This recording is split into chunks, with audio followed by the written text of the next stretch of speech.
Siam, Sinoya, Hoichok, Siam, and Siai, and Hot, and Squallowan, Hamalchiston, Okomeo, Squamish, Okomeo, Yoan Hot, Isemquo,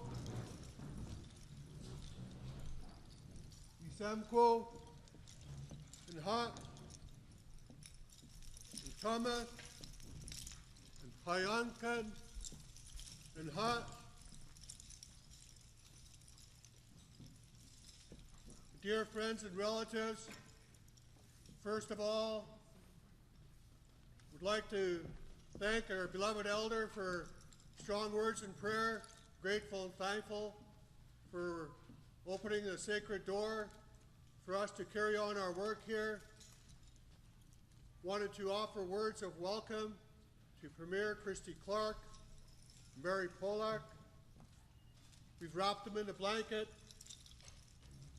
One of our beloved here is wearing Paiankan, provided today by our family, our relatives, our Siams, who sit at the head of this table, standing with our Squamish relatives from this great house, Chodokanam, Siaman, Chief Joe Mathias, our dear friends and relatives, the other blanket, Minister, the red one here, representing Thomas, Mother Earth, caretaker of the land, by Ankan, to represent renewal.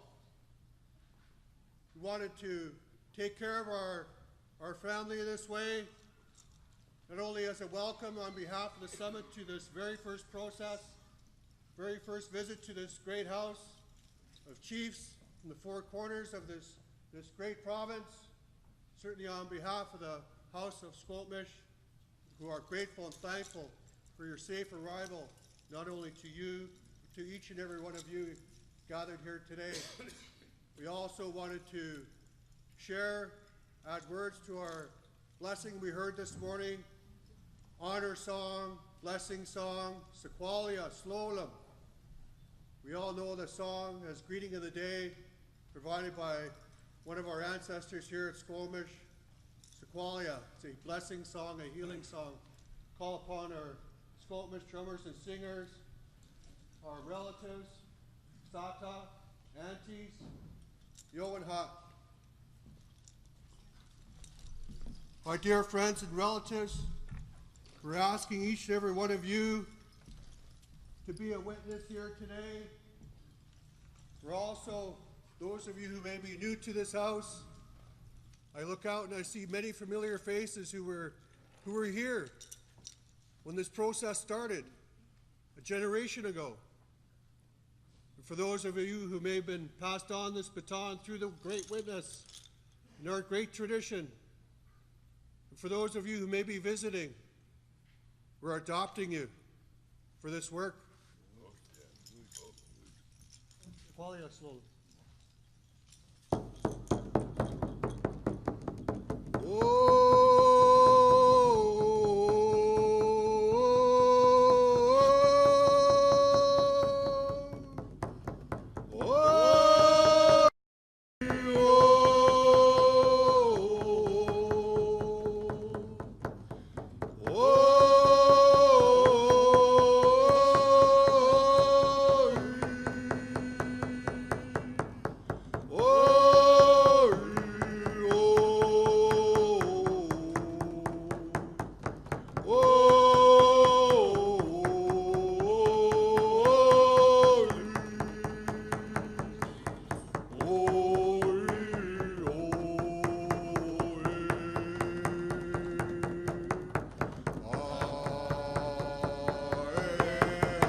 Osiam, Hoicho, Yoan Ha.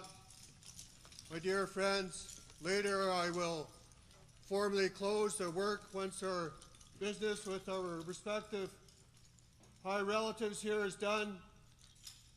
For those of you who are adopted into our Squamish, please don't run off to our membership clerk. There's already a long line up there. But for the time being, enjoy your visit here. Enjoy your business. Shokwelam. Shokwelam. Turn it over to you. Akili Cho and Ha, Grand Chief Ed John, and to all of you, turn the table back over to you, and Ha and Swallow and Sim and Siai.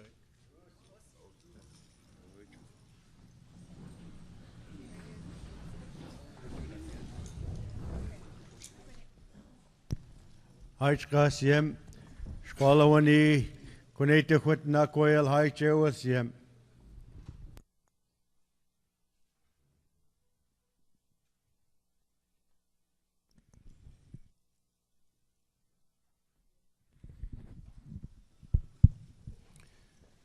Thank you, Speaker.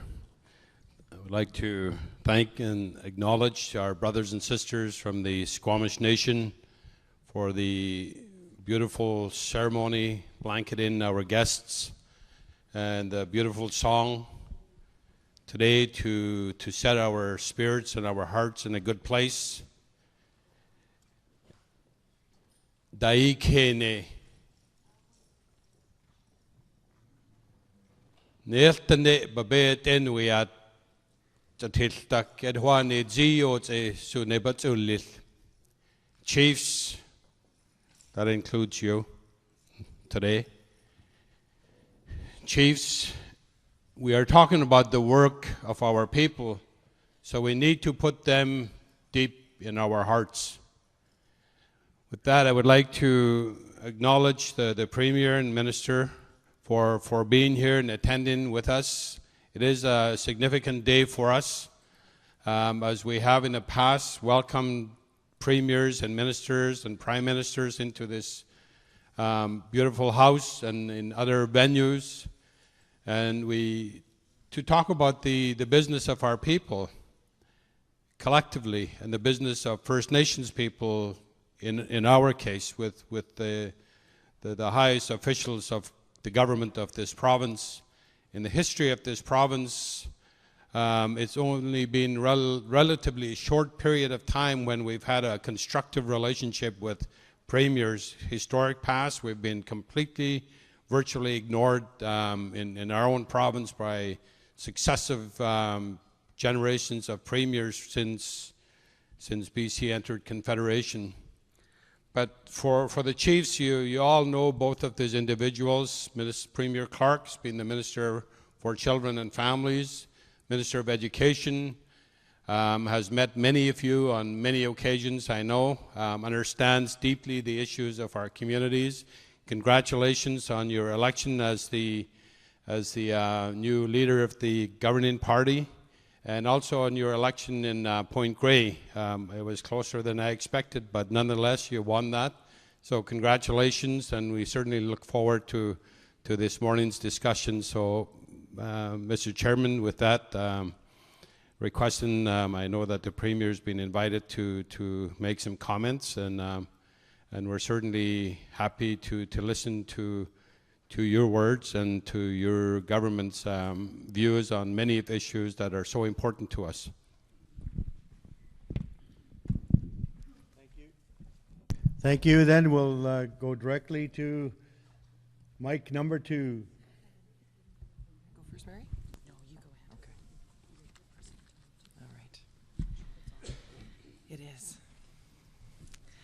First, a very, very big thank you to all of you for attending. I am deeply honored to be here with you today.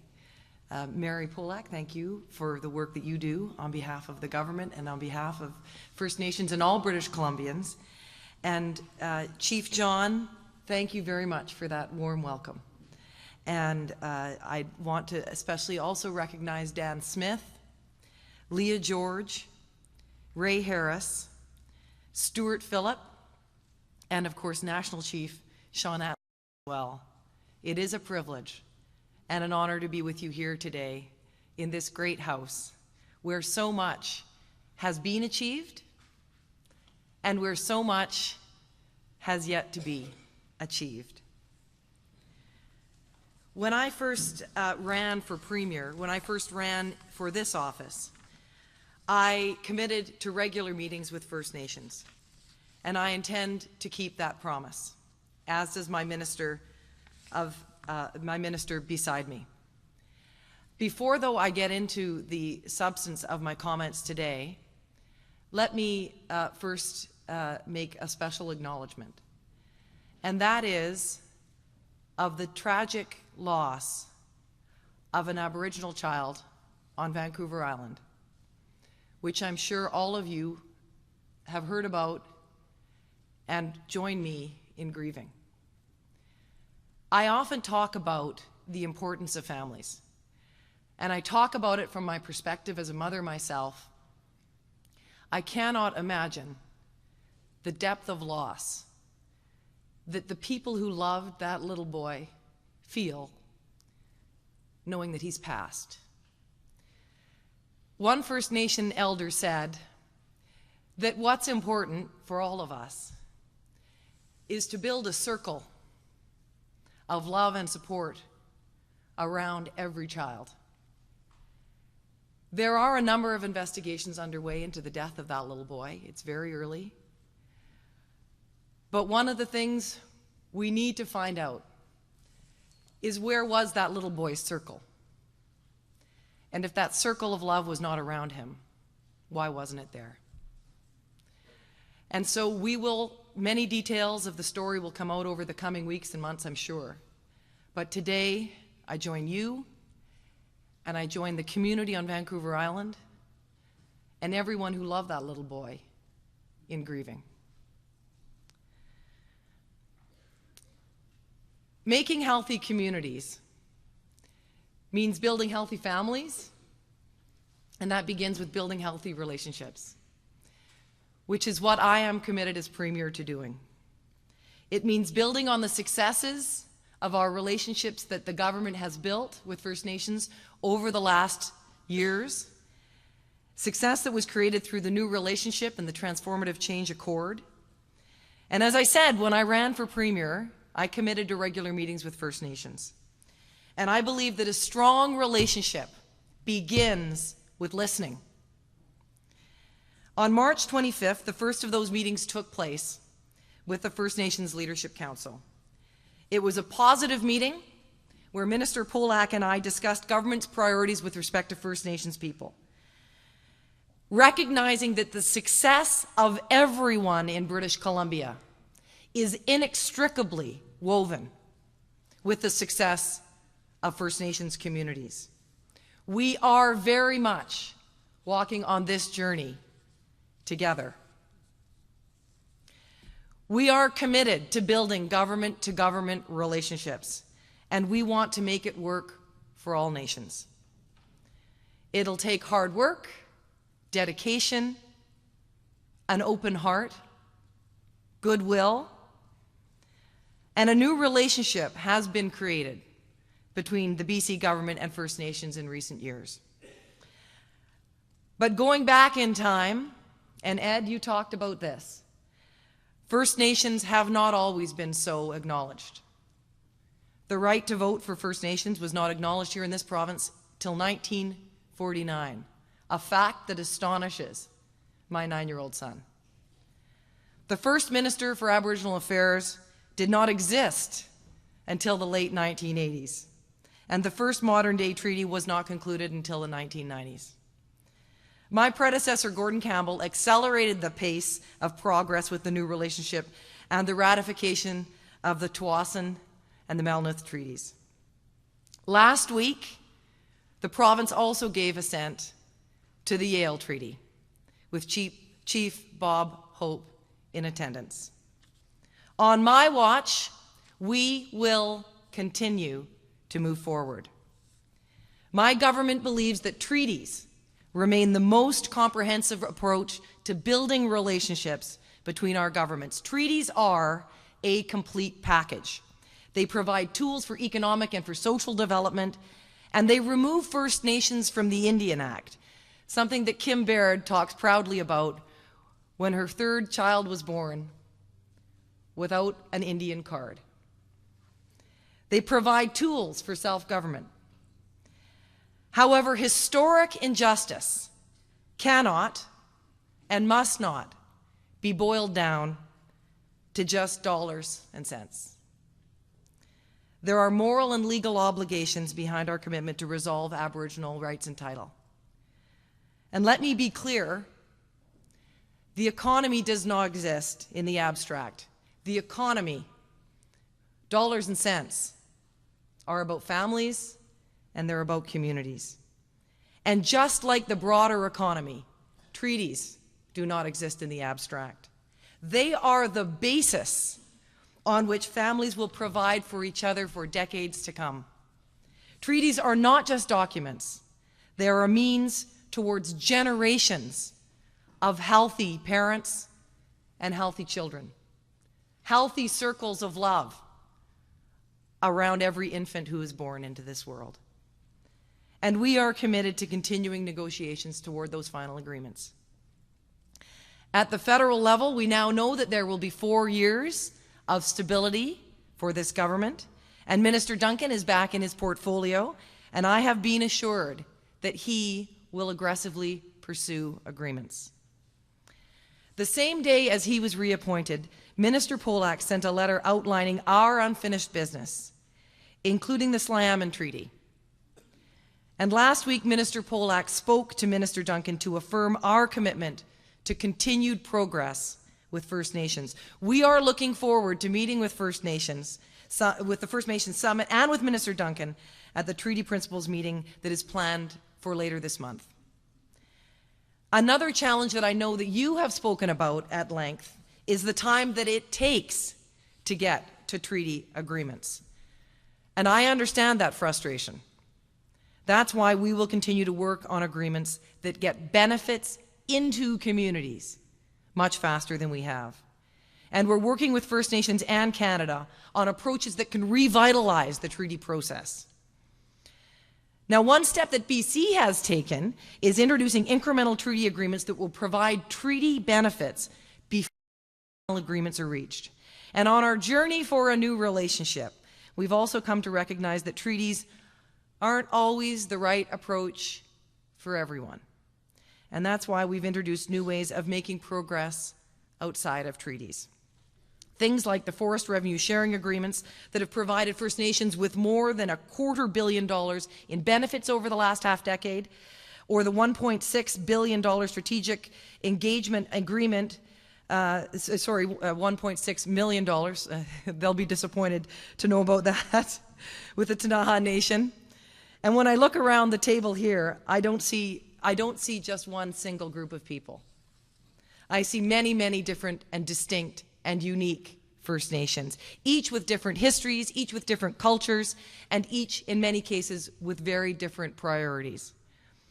Flexibility and creative thinking, therefore, are an absolutely crucial goal for our government as we continue to pursue our joint success. And that's why we have flexible building blocks to a fuller reconciliation, both leading up to treaties and beyond that. We are committed to continuing that process and to working with you to explore opportunities that run parallel to the treaty process as we work toward them. We are pursuing full and fair economic partnerships where First Nations are real partners. And when I talk about hope and optimism for families, as I said, I believe this is very closely linked to employment. We need to start talking about the economy as more than just statistics. We really need to start talking about it as the reality that every person lives. We need to connect individuals to the health of the broader economy across the province. Resource and industrial development, jobs, takes partnership. And I believe that the inclusion of First Nations at the outset of significant projects isn't just advisable, it is good business, as I told the Business Council when I met with them just this week. Two current examples are the work with the Squamish Nation in Canada to facilitate a multi-billion-dollar residential and commercial development on reserve land, and the Economic Development Agreement to share tax royalties from the new Afton mine.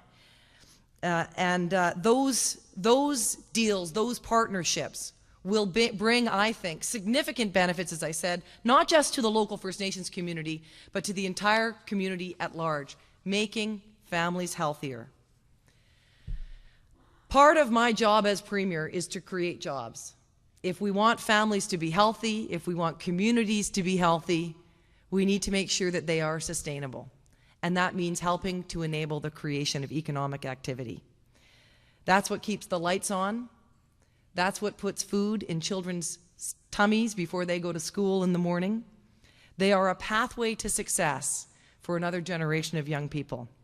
They generate the revenues that we need to support the services that government provides and that British Columbians all across the province depend on us to provide. And I think we can all agree here that creating jobs is an endeavor in which we have a vital shared interest. It cannot come at any cost, though. It cannot come at the cost of consultation, and it cannot come by ignoring environmental concerns. But it can come through creative, positive, open-hearted engagement. And that is how we can generate new opportunities for all of our people across the province. It's not just about a new relationship. It's about new relationships, very much in the plural. New relationships that lead to self-sufficiency, that provide employment in rural and remote communities as well as large ones, and that give hope to young people that they can stay in their communities and raise their families and keep their historic connection to the land as they grow up. Supporting Aboriginal participation in the larger economy is hugely important. And that's why, along with Pat Bell, the Minister of Jobs, Tourism and Innovation, I intend to explore setting up an Aboriginal Investment Council. It will provide, we hope, venture capital to assist Aboriginal groups, particularly young people, in capitalizing on their business and investment opportunities. Those opportunities are huge for young people today.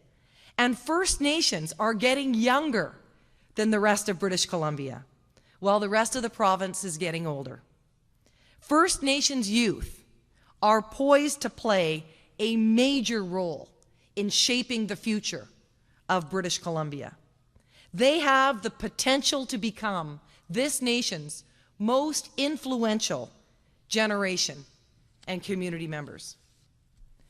They have the potential to lead the world, to lead Canada, certainly, but to be an example for First Nations all over the globe. We need to do more to build our relationships.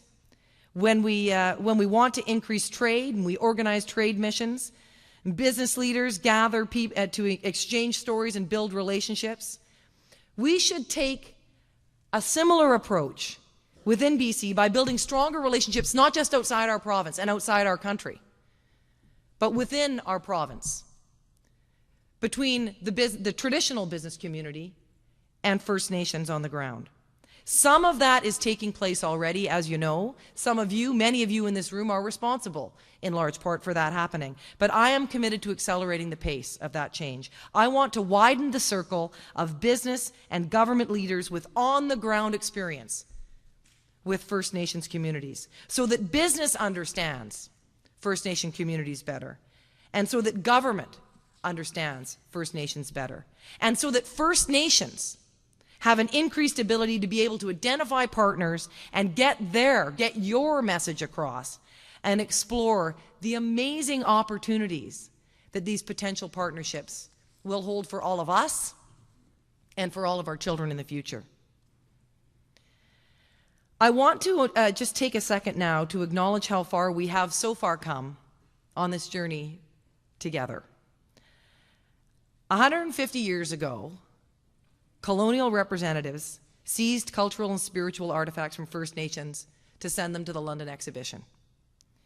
And last year, the 4 host First Nations stood beside us in welcoming the world to their territory for the 2010 Olympic and Paralympic Games.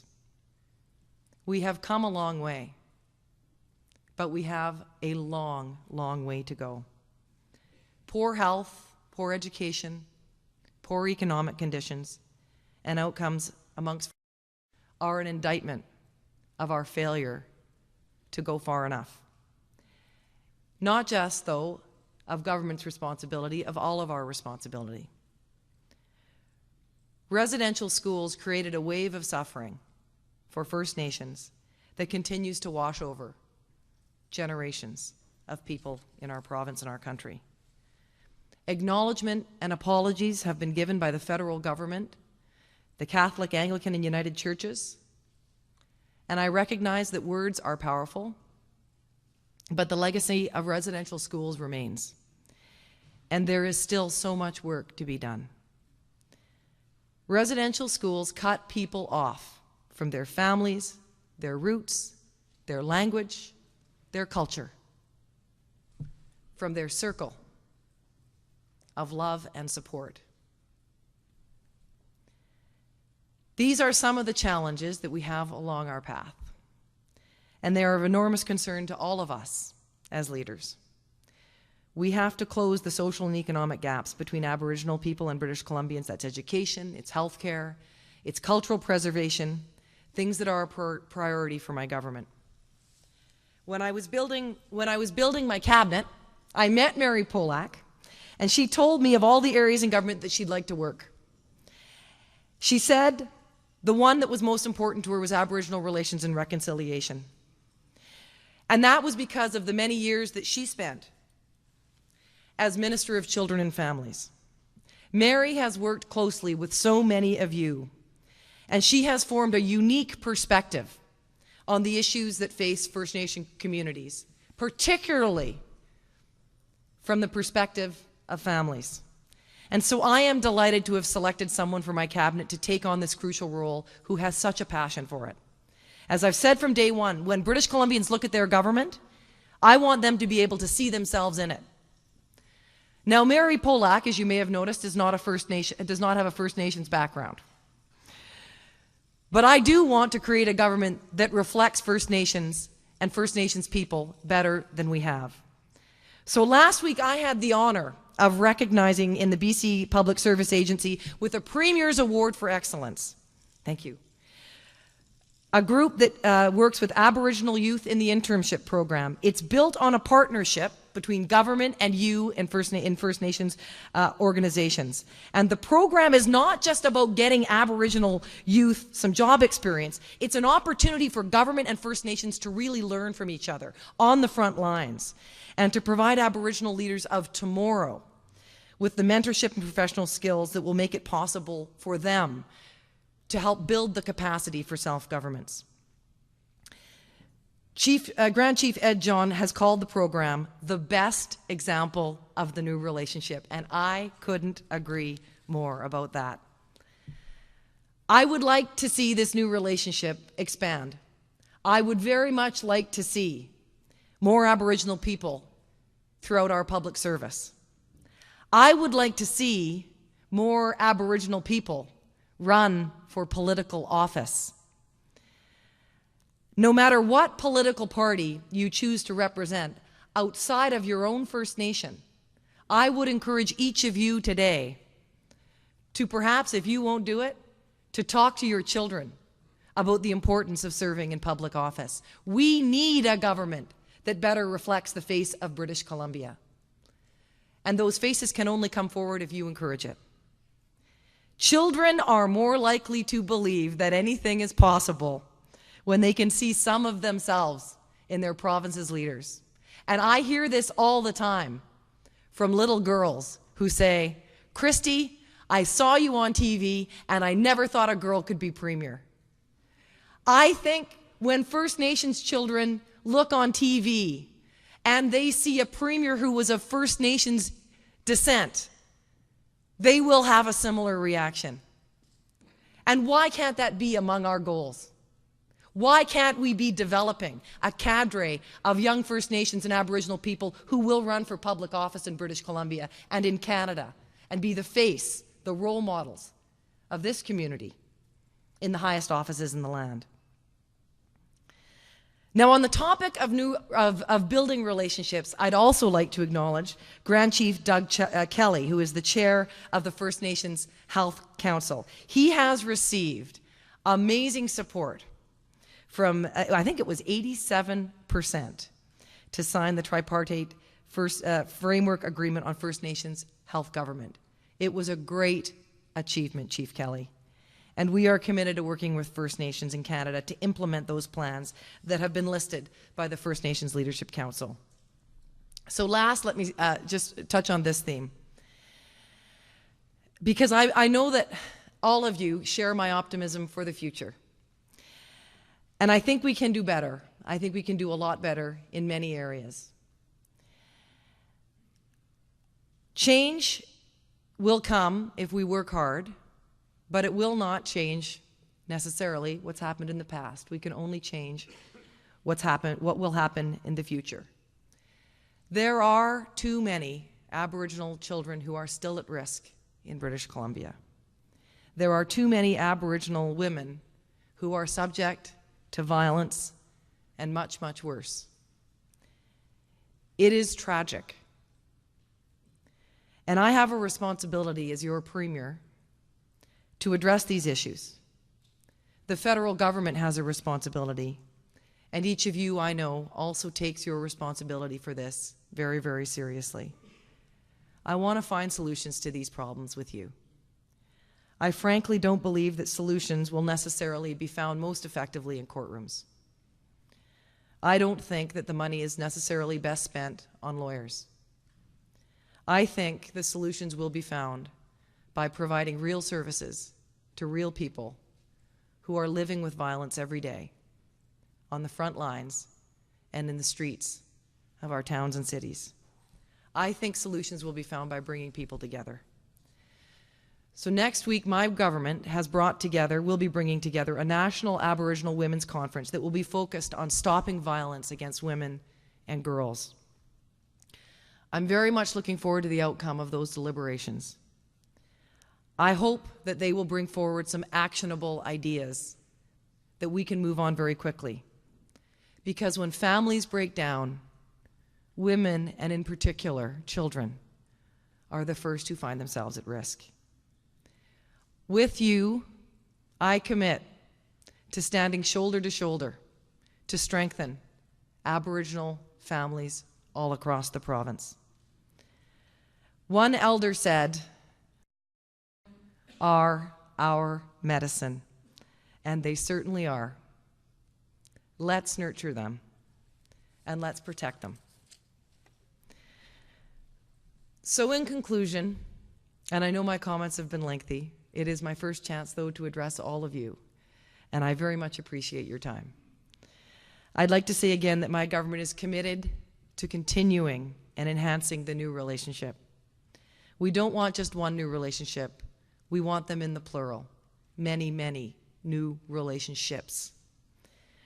I am committed to regular meetings and open, honest, and frank communication with all of you and your leadership, and to ensuring that you have the capital that you need to have the financial tools to secure your community's economic future, and to addressing the gaps that still exist in healthcare and education. We have made a good start on this journey together, I think, and I'm committed to continuing that journey with you, no matter how large those challenges may seem sometimes to be.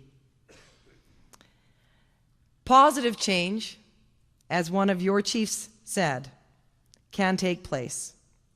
Positive change can take place if we work together. We all represent different people, different communities, he said, but at the end of the day, we need to work together so that our elders are looked after, our children are looked after, and the people of each of our communities are looked after. That is very truly the definition of families first. It is an urgent call for all of us as leaders today in this room?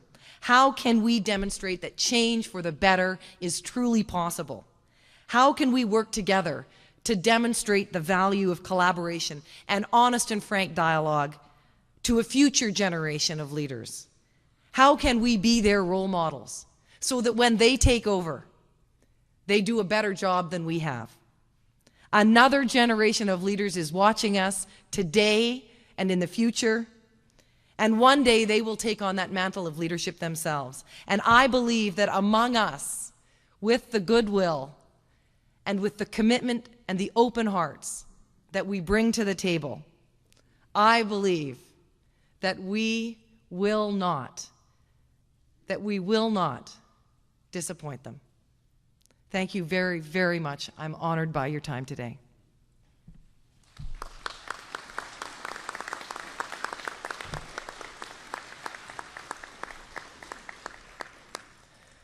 And I'm getting very warm. Thank you. Is that okay? Thank you. Thank you.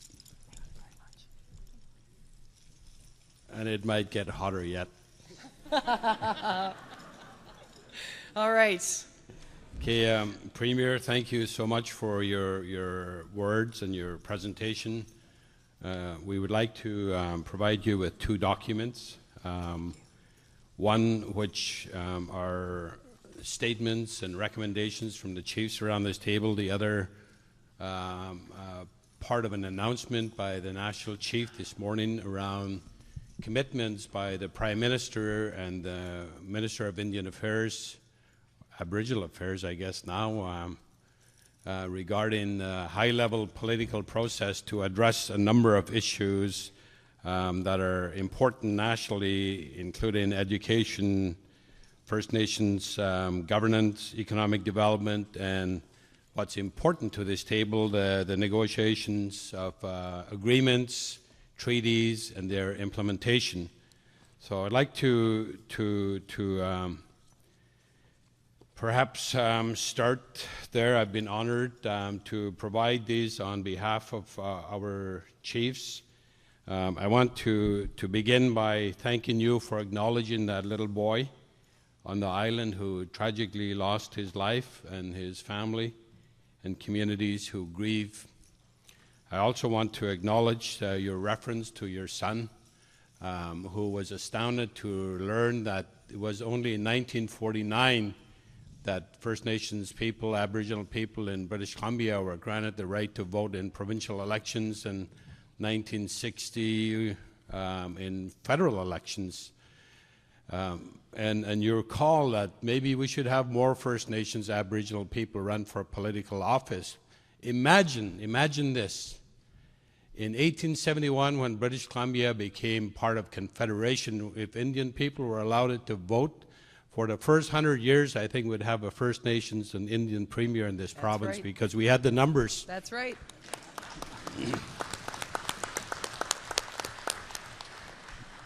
But you see, the law then was that Indians and Chinese weren't allowed to vote in provincial elections.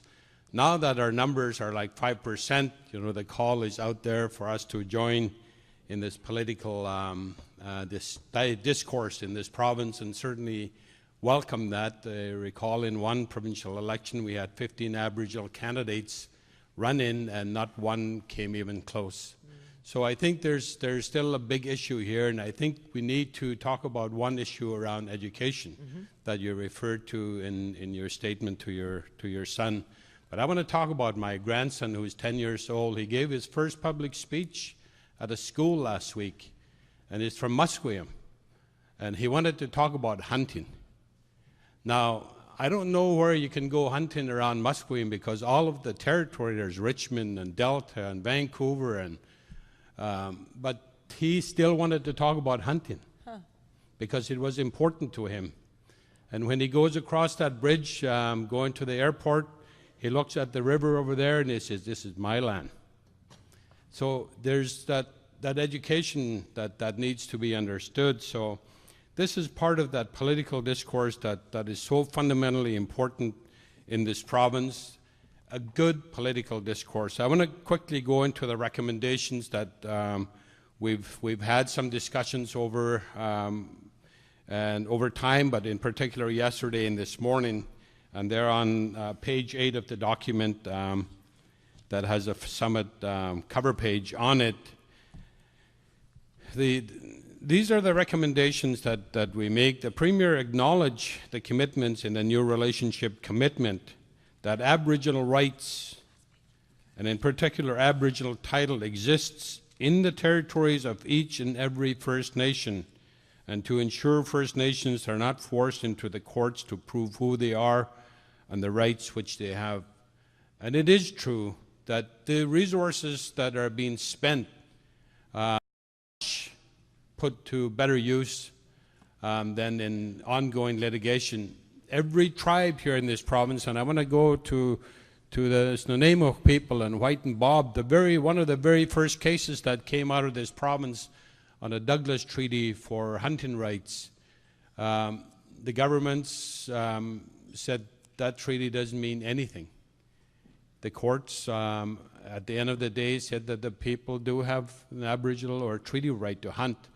Followed that by our relatives and friends, the Nisga'a, who went to the Supreme Court of Canada, and the courts declared that Aboriginal title had not been extinguished in British Columbia, to where we find ourselves in 1982 with a constitutional amendment constitution which recognized and affirmed Aboriginal and treaty rights. And so we find ourselves by government lawyers, in particular the Your Attorney General lawyers are the worst ones for this, saying you don't exist as peoples until you can go to the courts and prove it. The Nuu-chah-nulth people ended in the Supreme Court of British Columbia and had dragged their elders and chiefs to say we are Nuu-chah-nulth people, and for the government lawyers to say and to put them to the proof to who they are, and that they've lived in their territories and used their sea resources in particular in their territories to feed their people and to provide for their economic foundation. And we're still at this very same place.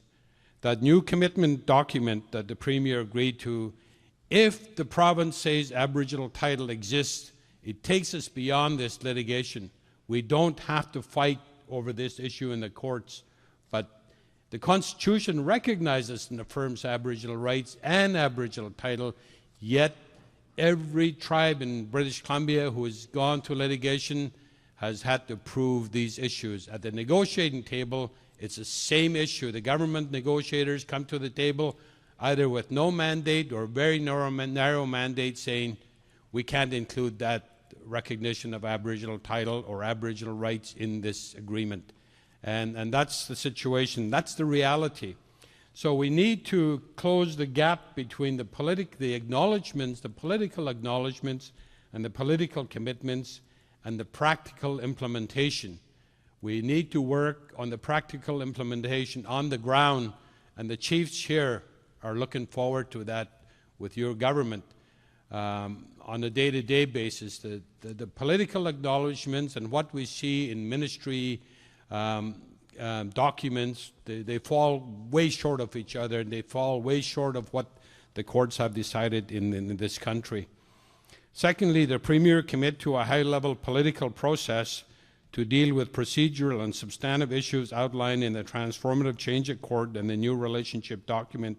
This includes shared decision-making and revenue sharing on examples, gaming revenue, that is a big issue for the Dunaka in their territory, as there is the only casino in this province in First Nations communities. Elsewhere in Alberta, right clear across to Ontario, First Nations are directly involved in these areas and are direct beneficiaries of revenues. We have a casino over in River Rock in the Musqueam territory. Richmond City gets a whole lot of money out of that. Because it's in their city, but you think that the Musqueam people get even a nickel out of it? No. So there's some high inequities that exist here, but also revenue sharing and decision making in relation to shared decision-making and revenue sharing on land and resource development in First Nations territories. I think that one of the recommendations that it's attached to that is to ensure that yourself and your ministers are available to the chiefs who want to meet on a political level to discuss these issues. Right now, they're being rebuffed right across the board, as we've heard around this table. Requests have not been granted for chiefs to be able to sit with ministers or even yourself around this. So we welcome the commitment you made here for ongoing dialogue with the First Nations Leadership Council, but more importantly is the First Nations leaders in the communities who have to deal with these issues on a day-to-day basis.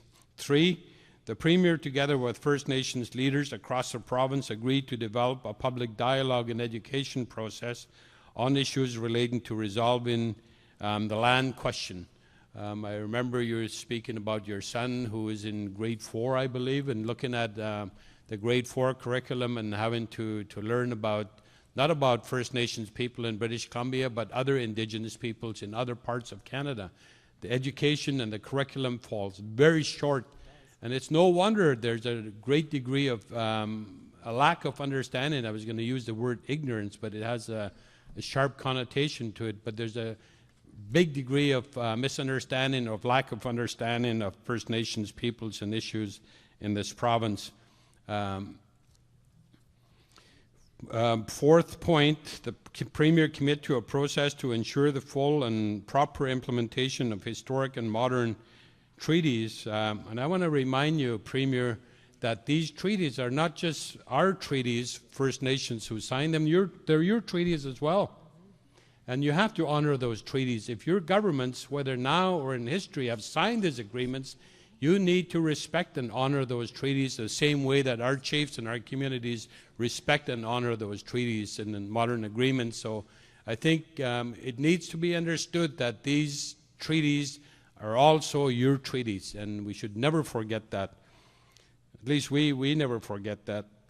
5th point, Premier commit to a process which will ensure that decisions of the courts relating to lands, territories, and resources are fully implemented to the benefit of all First Nations. What we see is a tremendous gap right now between court decisions and where the provincial and federal governments are inclined to move on the implementation of these court decisions. Just last week, or just a couple of weeks ago, we had another important historic decision, but from the Court of Appeal, affirming the rights of the Nuu-chah-nulth people to take all manner of fish in their territories and be able to sell those on a commercial basis. We see the other tribes in this province continually before the courts fighting for the protection of their interests. We have to commend West Moberly for standing up for a herd of 11 caribou that threatened to be to extinction because of development that's happening in the northeastern part of British Columbia. Point recommendation 6, the Premier commit to ensure corporations doing business in First Nations lands, territories, and resources respect the legal and constitutional and inherent Aboriginal rights, Aboriginal title and treaty rights of First Nations. For example, this could be accomplished by amending the BC Business Corporations Act and the BC Heritage Conservation Act to embody policies requiring corporate directors to ensure activities take into full account how they will impact First Nations peoples, communities, and legal interests, and how these interests will be protected and or accommodated. Refer your government to the United Kingdom Companies Act, which requires companies to take into account communities and environmental interests in their corporate planning, and that it is a legal requirement. It's not just some voluntary requirement, as is most the case. Corporate social responsibilities are generally in documents that are voluntary, they're largely ineffective, and mostly honored in the breach.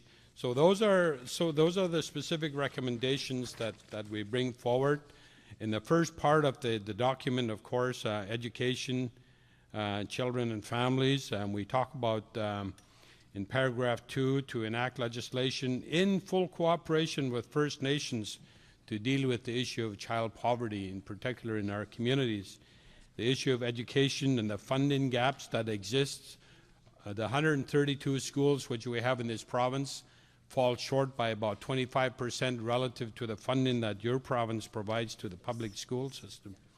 With respect to our Indigenous languages, the United Nations Secretary General on May 16th stated that an Indigenous language dies every 2 weeks. And one of the hotspots for where languages are threatened to become extinct globally is in the northwest part of this continent, including British Columbia. And the issue of the recent decision by the Attorney General not to support intervener Aboriginal and First Nations groups in the inquiry into the missing and murdered women, we ask your government to reconsider your decision in this regard. It's important for many reasons, particularly that you talked about in respect of families and how important that is, and that connection between those families and the missing loved ones, and in many cases murdered as well, how that issue needs to be resolved. We're very concerned about what we see as a deep and a heavy degree of systemic racism in this province running through the entire justice system, and that one that needs to be addressed in a constructive way so that in the future we're able to address these. Respect to other issues, we've seen the tremendous fight around First Nations, Kamess North and Taseko mine proposals, which would have destroyed lakes and waterways in unceded First Nations territories. We saw these having significant negative consequences for our people. Another one that's in the north is the proposed Enbridge pipeline in northern British Columbia, Site C hydro development proposal, the offshore oil tanker traffic, and so on. These raise significant issues, and First Nations have been drawing some heavy lines in the sand on these issues, and I think those lines, if these issues and the rights of our First Nations people are not addressed, I think those lines will become deeper and wider. So we need to take that into account, and it's not in a way of a threat, it's just First Nations are stepping forward. I saw a letter from Chief Jackie Thomas to the Ministry of Forest in Vanderhoof and Prince George saying, enough's enough. You just keep on sending us these proposals to continue impacting in our territories, and you know we've just had it up to here, and we see and hear more of that, in particularly around the province. As I said, you're Crown lawyers. A lot of people still really have no idea of who we are. Or even where we come from. Your Crown lawyers at the Attorney General's office are the worst offenders. Our elders, leaders, and experts have repeatedly told them who we are, where we come from, how long we have lived here, how long we've lived in our respective territories, and how we make decisions about and how we use our lands and resources. Yet, in every case, they keep on asking the same questions, that you have to prove all of these things. In this province's history, there was only one case, and it's currently before the courts, where First Nations have actually said to the government, prove to us how you got legitimate title over our territories. And that case is going to be significant because it throws into question the credibility of the province's ability to claim the territories of our peoples without having properly achieved or acquired all of those lands, what we call British Columbia right now. We really didn't come here to complain, but we're looking at a way to find sort through the issues and find our way through all of this. And the rest of the document, I won't go into it, but you will see that the courts have continually sided with First Nations, have said Aboriginal title has never been extinguished. The province of British Columbia argued that. The courts have said the province has absolutely no authority or jurisdiction to extinguish Aboriginal rights or Aboriginal title. That Aboriginal title is a legal interest in land. It exists. First Nations have these as collective rights, and First Nations can make and exercise those rights. And you know, to my surprise, we haven't done that yet because we've engaged in the process of trying to sort out the issues relating to land and resources and jurisdiction through negotiations, and those negotiations are not completely successful yet. So I just wanted to perhaps leave it at that, and I know that we don't expect that you will provide answers to all of these, but these are the recommendations that are being brought forward. We take it into the mix with the commitments by the federal government that was announced by our national chief this morning, and which the chiefs very much welcomed as a constructive and positive step to move forward in sorting out this big and long relationship. First Nations, ENN lands over in the island, the communities have had to go to the Inter-American Commission on Human Rights to try to protect their interests, because they're not getting anywhere at the treaty negotiation table, either with provincial negotiators or the federal negotiators. So this needs to be elevated to a political table, to your office or to your minister's office for resolution, because other than that, it's going to be sitting in the Inter-American Commission on Human Rights, and Canada and British Columbia are going to say that these people who've been the ancient protectors of this land have nothing but just simple claims over it. They don't own it anymore. We took it away from them. We didn't pay them they're just claims. That's all they are. They're nothing more. But the courts have gone a lot further than that, so we need to be mindful of this. So that's really an underlying message that's so important in trying to sort it out between ourselves. Your predecessor, Premier Campbell, went a long ways in becoming a very strong advocate for Aboriginal issues. But the gap between the political commitment and the reality on the ground is still very wide and very deep, and we need to start bridging that your political commitments together with what your Attorney General lawyers do in your ministries. We're mindful of the fact that there's budget restraints in place, but we're also mindful of the fact that the minister that's leading this process, the Honourable Mary Polak, has very limited resources in her budget to effectively deal with the significant issues that are before us. So, Madam Chair and Mr. Chairman, those are the comments. We encourage you to take a look at the document that we presented to you, and hopefully that we'll have the opportunity to get into some discussions in depth around this over the course of the next while. I don't see this meeting as a first and last meeting between ourselves and our chiefs. I think it should be an ongoing dialogue at a very high level, because what's happened in the past is that this gets brought down to bureaucracies and bureaucrats, and it gets lost in the bureaucratic system. Thank you, Madam Chair and Mr. Chairman. Thank you. Thank you.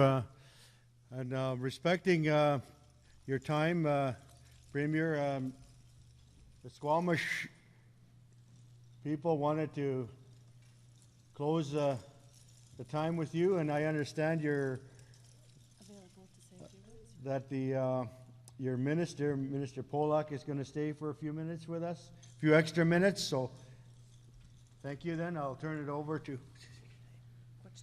Quechto.